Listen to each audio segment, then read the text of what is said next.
Earth, a unique planet, restless and dynamic. Continents shift and clash. Volcanoes erupt.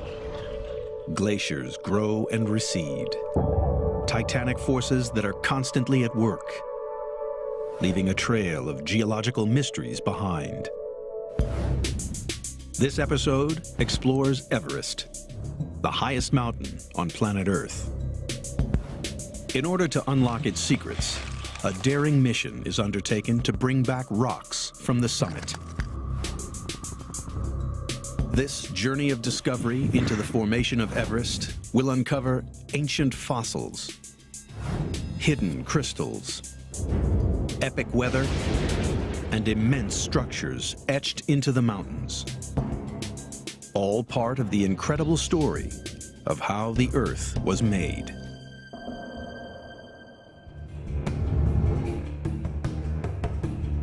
The Himalayas stretch 1,500 miles across Asia.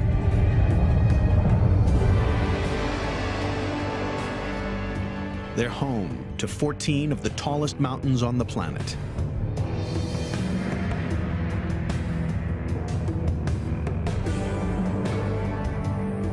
And one rises above all others: Everest.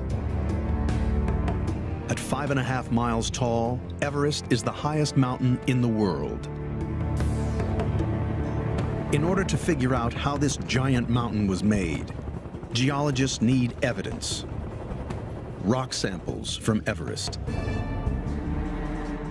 It's a dangerous mission, and only a few people are willing to undertake it. Kenton Kuhl is one of the world's best high-altitude climbers, and he will embark on this geological mission to the summit of Everest.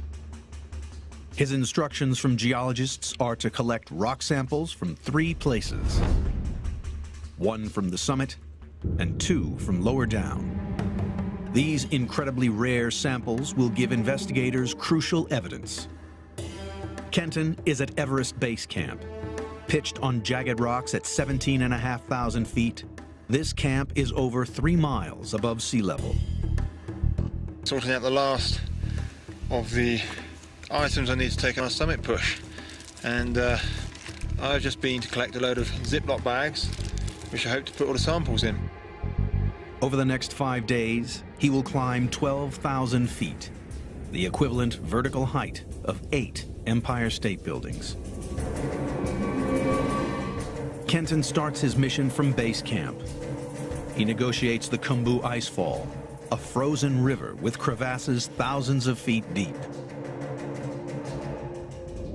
It's a treacherous ascent, as all this glacial ice is constantly moving, and looming ice towers threaten to collapse. Kenton now has the most dangerous section ahead of him. At 21,000 feet, he is already higher than Mount McKinley. He has a sheer ice climb up the side of Everest. Winds reach speeds in excess of 100 miles an hour, and temperatures drop to -40 degrees. Since leaving base camp, Kenton has climbed for 4 days. At 26,000 feet, he reaches the point which joins Everest and its neighboring mountain, Lhotse. So here we are, this is the South Col, one of the highest camps in the world, 7,950 meters. So high that nothing can actually live here. From this camp, Kenton will leave at 3 a.m., climb through the night, and aim to arrive at the summit in the morning. It's pitch black, about 3 in the morning. Timing is crucial, and the weather must be ideal. The window for ascent is narrow. There are only around 12 days of the year when climbers can make it to the summit. Kenton must take this opportunity. He now ventures into what climbers call the death zone. Oxygen is needed to make the climb, as the air is 3 times thinner than at sea level. 1 in 10 people die climbing Everest. And most fatalities occur during this final stage. One more.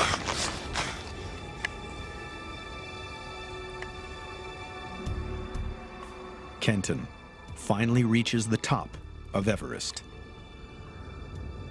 8,850 meters. We are the highest people in the world. This is the view from the highest place on planet Earth.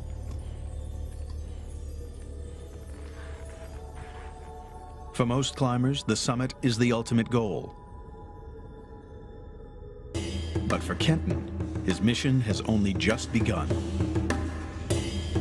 He heads just below the summit to find an exposed outcrop of rock. Kenton's first sample is a gray limestone. It's soft and easy to break off. This is a sample of the highest rock in the world. 1 down, 2 to go. Kenton descends further to collect the next sample. Just below the summit, the rock changes. Climbers call it the yellow band due to its distinctive color. The rock is dramatically different from the summit. Much harder and yellow in color. This is a layer of marble. All right, there we go. This is off the yellow band.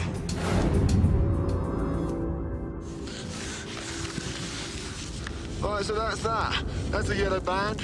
We've collected samples from here. It's not been very easy. We're getting out of here. It's beginning to snow. But he has 1 more to go.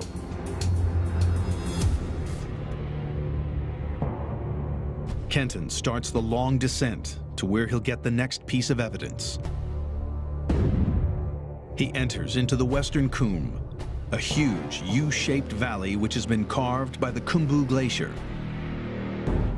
a frozen river of ice that has relentlessly pushed downward over the past 1,000,000 years. Rock and debris in the glacier have ground away at the rock underneath,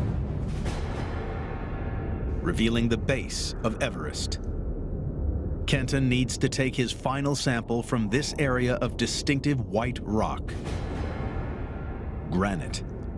So here we are in the Western Cwm on Everest, about 6,400 meters. I'm actually stood underneath one of the easier outcrops to get to. This is a big sort of granite cliff above me. This white rock is full of crystals. It's extremely hard and different again from the summit limestone and the marble.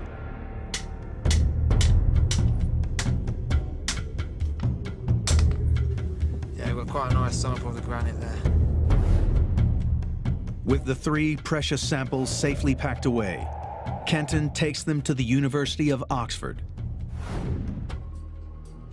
Here they will be analyzed by the world's leading authority on Everest, Mike Searle. So Mike, this is your summit rock.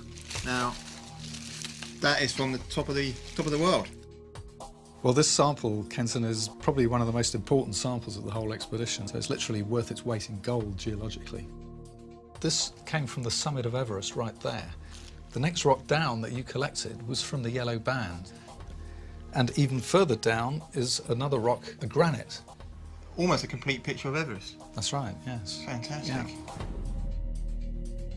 These 3 rocks are the major components which make up Everest.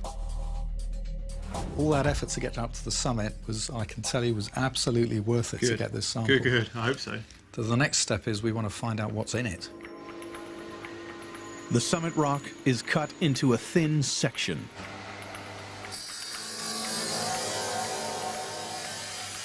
So thin, light can pass through it. Okay, let's have a look at this slide of a limestone that's from the summit of Everest. The highest rock sample in the world reveals its secret. Oh, that looks interesting. What's that?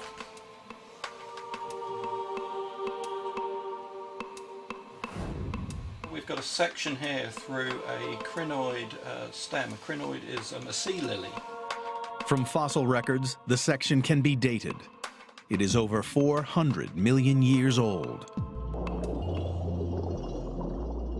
The sea lily is evidence that the summit rock of Everest was formed in an ancient marine environment. So from seeing this evidence, we can categorically say that this rock would have started life at the bottom of the seafloor, and then I've collected it from the very, very top of the world, from the summit of Everest itself. That's just amazing. But a mystery is revealed. How had rock with marine fossils in it ended up on the top of Everest? The mission to collect rock samples from Everest has uncovered 2 clues as to how it formed. Samples show that the mountain is made from 3 distinctive types of rock. Rock from the summit of Everest contains marine fossils, proving it started life on the bottom of the sea. To figure out how seafloor came to be on top of the highest mountain in the world, geologists need to find evidence that is millions of years old, going back way before the Himalayas were even formed. 400 million years ago, no trace of the Himalayas existed.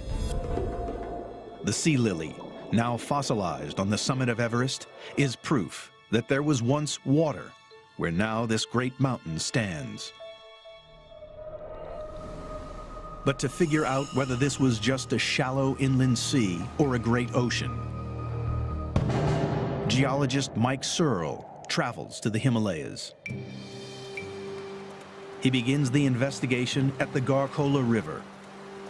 It flows down from the high Himalayas and carries with it an intriguing clue. The rock I've got in my hand at the moment may look a bit boring and insignificant. It's just a pebble taken from the river, but it's actually a key clue as to the formation of the Himalayas and the evolution of the rocks. It's almost by magic, but when you smash a rock like this open, what it reveals inside is an absolutely beautiful fossil.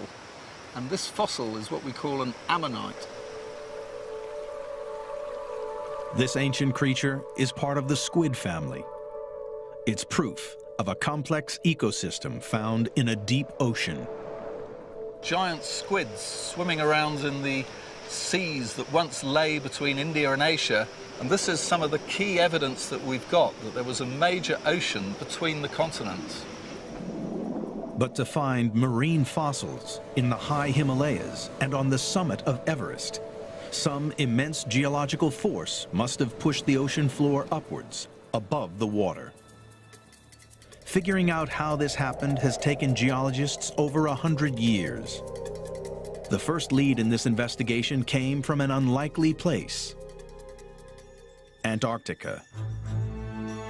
In 1910, the renowned Antarctic explorer Robert Scott began his ill-fated expedition to the South Pole.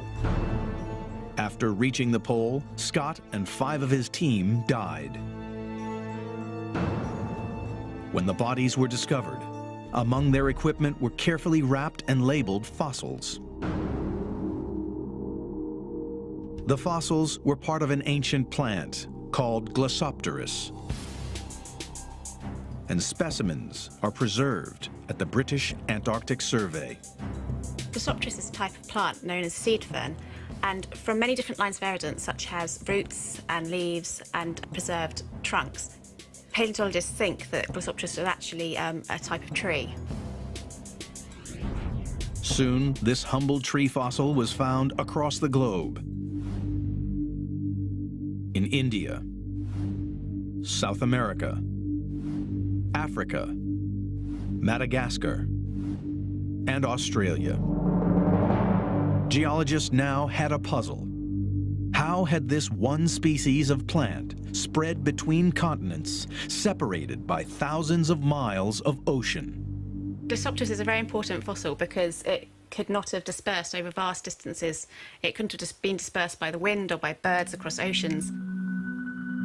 If Glossopteris couldn't cross oceans, then scientists were left with one conclusion. When these trees were alive, 250 million years ago, the continents were all joined together. They were part of a supercontinent geologists call Gondwana land.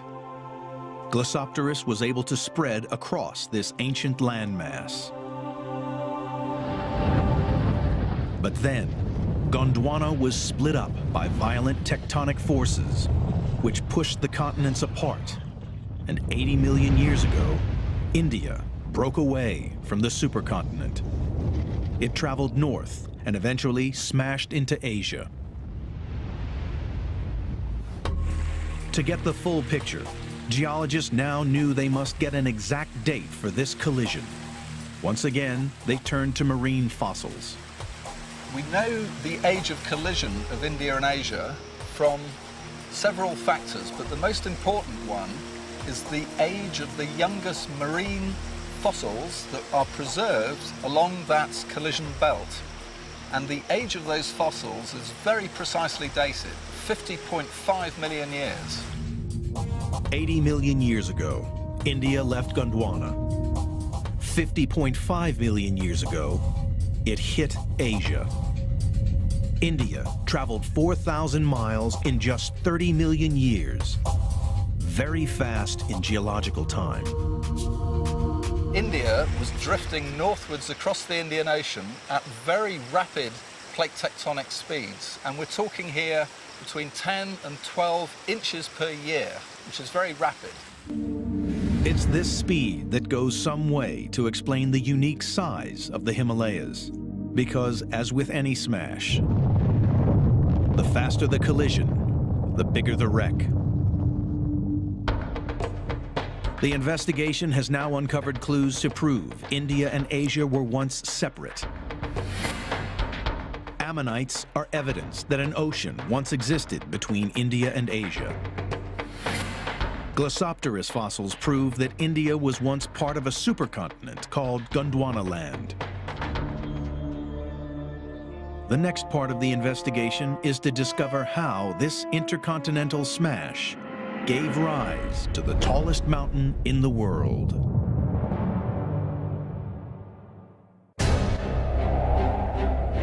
Geologists piecing together the story of how Everest was made have shown that 400 million years ago, a wide ocean existed where the Himalayas now stand.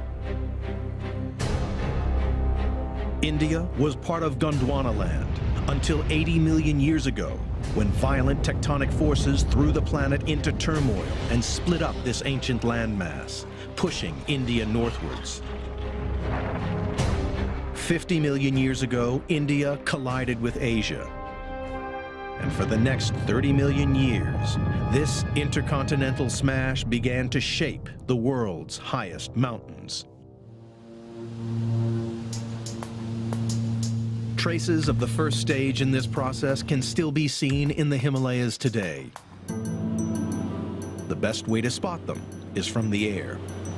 Because the high Himalayas are so incredibly inaccessible, I mean, just look at that view out there. There's a sea of mountains, all of them are over 20,000 feet. There must be hundreds of them.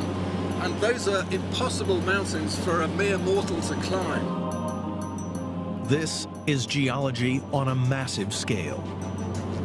The distinctive formations come into view. Huge folds of rock, clearly seen on the sides of the mountains. All of these folds that we're seeing right here on Dhaulagiri and Tukche Peak were formed during the first part of the Himalayan mountain building process. So when India first collided with Asia, the first thing to happen was that the northern margin of India started buckling and folding. And those folds are just so spectacular. When you look out the window here, they're just unbelievably impressive. Like a giant train wreck, India collided with Asia. The land and ocean floor that lay between literally folded up under the enormous pressure. But folds are only part of the story. Alone, they don't explain the Himalayas' vast size. Back on the trail, Searle is on the hunt for further clues. This is what makes the whole trip really worthwhile. We've just spent 5 days hiking up through the jungle, through the forest, pouring with rain, and up there, finally, are the high Himalayas. I just love those mountains. Look at those peaks up there. They are absolutely beautiful. Searle points to an intriguing giant scar which is revealed on the face of one of the mountains. It's evidence of the next dramatic phase in the building of the Himalayas. This is a sketch of what we're actually seeing in front of us, with the big mountain of Dholagiri here and the big folds on the peak of Tukche to the right, with this enormous great fault that is magnificently exposed right along the base of Dholagiri, coming right down to the Kaligandaki river valley at the bottom. The fault is a fracture running right through the mountains. Well, the first step in deforming the Himalayas is that the rocks are folded into giant folds. And when that process continues, the rock can no longer fold, so they become overturned folds. And when the process continues even further, that overturned fold actually moves along a very discrete fault plane. And that's exactly what we see throughout the whole Himalayas. So rocks are formed by folding and thrusting. Rocks can only be bent so far. Once rock has been bent beyond its limits, it breaks and causes a fault. The process of faulting puts different rock types one on top of the other. Faults are juxtaposed rocks of two different types. So the big, huge fault that cuts through the tops of the high Himalayas, the top of Everest, are rocks that are putting limestones over marble.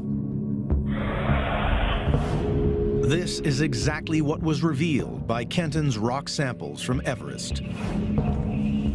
Limestones at the summit, lying on top of the hard marble of the yellow band. Evidence that the top of Everest was initially created by folding and faulting. But this only explains part of the story. To create a mountain the size of Everest, geologists knew that there must have been another, more powerful mountain building process at work. Clues to exactly what this process was can be found in the Kalemdikola River. This river is a giant garbage chute, bringing all these boulders eroded off the high Himalayas to the north and sweeping them down in great floods down to the plains of India to the south. So this was a great place to come to sample all the rocks that make up the high mountains to the north. As any detective knows, some of the best finds are made by sifting through garbage. This time it's garbage from the Himalayan peaks. This is exactly the rock I've been looking for. This is a beautiful example of a kyanite gneiss, which is composed of these beautiful blue bladed crystals of kyanite. Kyanite is a gemstone, and it gives a clue as to how these rocks formed. This mineral is very specific to a geologist, and it tells us that this rock has been buried to depths of about 30 miles or more under high temperature and high pressure. Rock was not only pushed upwards by the collision, but also down towards the Earth's molten core. Heat and pressure changed the rock and formed kyanite crystals. Another boulder in the river gives a further clue as to what was going on at these great depths. This white rock is a Himalayan granite, and most of the highest peaks of the Himalayas are actually formed of this rock. And of course, the base of Everest is formed of exactly the same. The presence of these white streaks tell me that this rock was actually partially molten at the highest temperatures during the Himalayan mountain building process. The rock was pushed so far beneath the Earth's surface that it reached heat in excess of 4,000 degrees Fahrenheit and began to melt. Once it was molten, it was able to move and flow. Well, you can think of the Himalayas more as a conveyor belt system, taking Indian plate rocks, pushing them down deep in the crust. They are altered by heating and increasing pressure, eventually melting to produce granite, and then forced back up to the surface along these giant shear plains.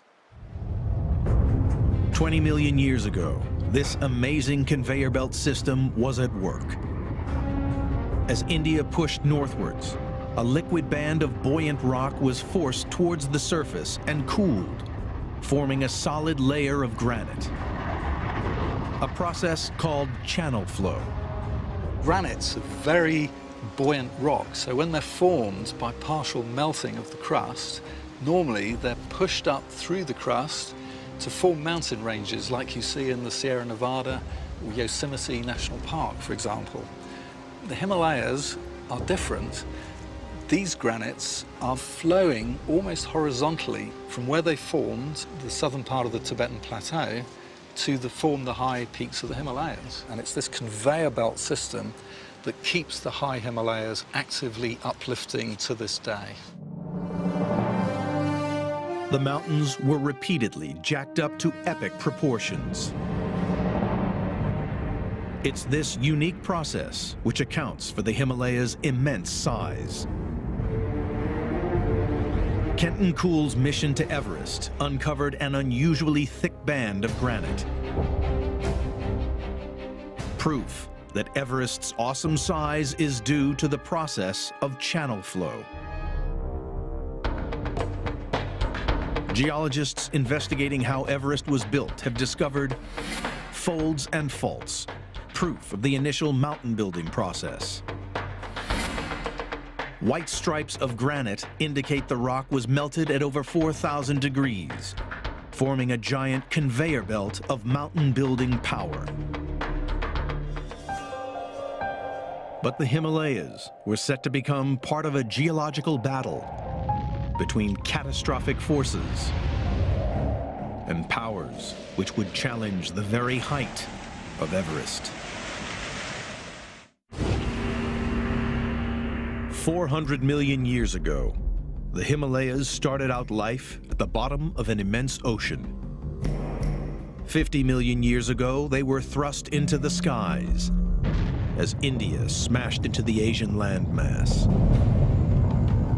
Since that time, tectonic forces have created the tallest mountain in the world. But what of the immediate future? Will Everest continue to rise, or will this giant soon be cut down? John Galecka is investigating whether the processes which built Everest continue to this day. He has traveled to the remotest regions of Nepal and India, setting up GPS stations, which he hopes will provide him with the answer. All right, come as far as I can by car, and I've got a 3-hour walk straight up the slope.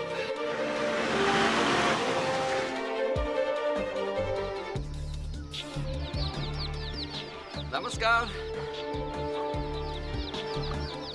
Just like a GPS in a car, this station is able to pick up signals from satellites and monitor any movement of the ground. The GPS station has been operating continuously for the last 5 years, so every second of every day of every month of every year, it's taking a data sample, and what it's looking for is changes in the position of where the station is, but how it's moving, the velocity of this station, believe it or not, and even changes in velocity. The readings from the GPS show that India is still moving, about 2 inches every year. 50 million years after its initial collision, it is still on its relentless journey northwards, pushing underneath Asia. And as it does so, Everest continues to be pushed higher. But there is a dark consequence to this mountain building. Earthquakes. So what's going on here in the Nepal Himalaya, we've got the Indian tectonic plates sort of ramming into Asia. In this case, India is losing out. It's being forced under Asia. But it's unfortunate that they're locked frictionally, and eventually, over the course of hundreds of years, that strain is accumulated and then released suddenly in a giant earthquake. The Himalayas have seen 15 major earthquakes in the past 100 years. The most recent to hit was in Pakistan, October 8, 2005. The quake devastated the region. Galetska's readings show that another earthquake is on its way. Kathmandu, the capital of Nepal, lies in the center of the danger zone.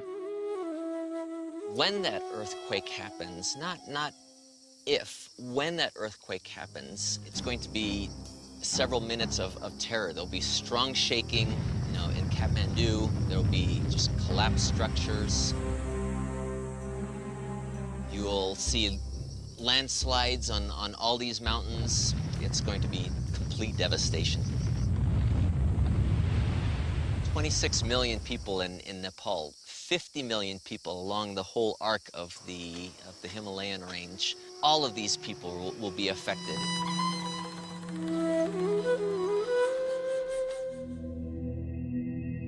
These devastating earthquakes are the result of a very active mountain belt. Further evidence that Everest is being actively pushed upward. But there is a second force at work in these mountains: erosion. There's a constant battle going on in nature here between the uplift of the Himalayas and the down-cutting of erosion. Erosion in the Himalayas is ferocious. A clue as to the reason why lies in a small village 300 miles east of Everest, Cherrapunji.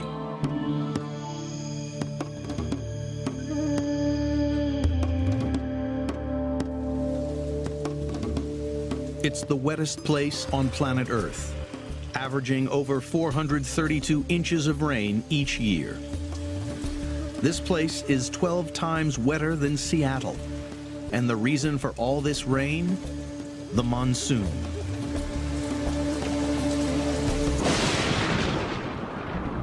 The Indian monsoon system is an almost unique system on the planet. And the ultimate driving force is the high mountains and the high Himalayas and the Tibetan Plateau, which is by far the largest area of high elevation on the planet today. And that causes this massive high pressure system during the summer months, which results in the sucking in of all the warm, moist air from the Indian Ocean. This seasonal weather system blows in across India. Clouds build and rise as they hit the high mountains and form heavy rains which fall across India. Those rains reach their maximum on the southern slopes of the Himalayas.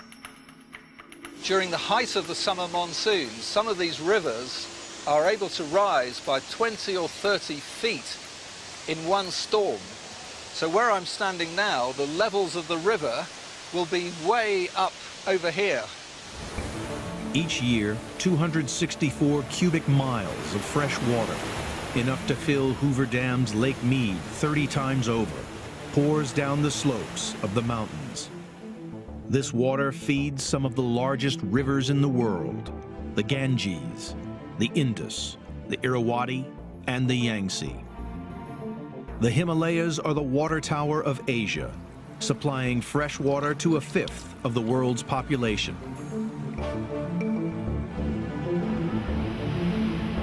But all this water is having a dramatic effect on the mountains. Fast-flowing rivers cut steep-sided valleys. High in the mountains, rain turns to snow, feeding glaciers which carve into the upper slopes. All these forces are at work today, wearing away at the Himalayan peaks. Because the monsoon is so powerful, geologists suspect that Everest and the Himalayas are being worn away perhaps more quickly than any other mountain belt in the world. Since 2004, a powerful new technique has emerged that can actually measure how fast a mountain is being worn away. It uses high-energy particles from space. At present, we're all being bombarded by cosmic rays. They come from distant parts of the galaxy. When these particles hit a rock surface, a chemical change happens. It's like a kind of cosmic sunburn. Erosion from rivers and glaciers expose rock surfaces to these cosmic rays. And just like sunburn, the longer the rock is exposed, the greater the damage to its surface. By measuring the amount of cosmic sunburn in the rocks, geologists can figure out how quickly rivers and glaciers are cutting into the mountains. But working this out needs very precise science. The concentrations that we're trying to measure are so small they're equivalent to putting a pinch of salt in an Olympic-sized swimming pool and measuring 1 or 2 grains of that salt. After years of research, Owen has discovered the maximum speed of erosion. 1.1 inches per year. That's 6 times faster than the Rocky Mountains and faster than anywhere else on the planet. All mountains suffer from erosion. They're built up by tectonic forces and erosion wipes them down again. The Alps, the Rocky Mountains, the Andes all have erosional potential, but nowhere has such huge erosional potential as the Himalayas. The erosion here is far greater than anywhere else, and the main reason for that is the summer monsoon. The battle in nature between uplift and erosion continues. But the question remains, which one is winning? Is Everest shrinking or growing? In 1999, a team of geologists set out to answer this question. They placed a small GPS station near to the summit of Everest. After 2 years of monitoring, the team had their answer. Everest was, in fact, still growing. 1/4 of an inch every year. The world's tallest mountain is still getting taller. The investigation into the growth and movement of the Himalayas has revealed the following evidence. GPS data shows a very active mountain belt that is still uplifting. Cosmic ray dating proves that the Himalayas are being eroded faster than any place else on Earth. Geologists now have the tools to predict Everest's future. It and the Himalayan mountain chain will continue to rise. Aided by new technology, discoveries are still being made in the Himalayas. And recently, one reveals that the rise of these mountains was so immense that it might have changed the very course of Earth's history and plunged the entire planet into a deep freeze. Everest, 50 million years in the making. Today, the Himalayas stand as the biggest, highest, and most active mountain range on the planet. They are mountains of superlatives. The deepest valley, falling over 20,000 vertical feet. The highest plateau, the longest sheer rock face. Hundreds of peaks, higher than anywhere else on Earth, and many have never even been named. The formation of the Himalayas has changed the entire landscape, an epic evolution from ocean to immense mountain range, and created one of the world's most important weather systems, the monsoon, which supplies fresh water to 1/5 of the world's population.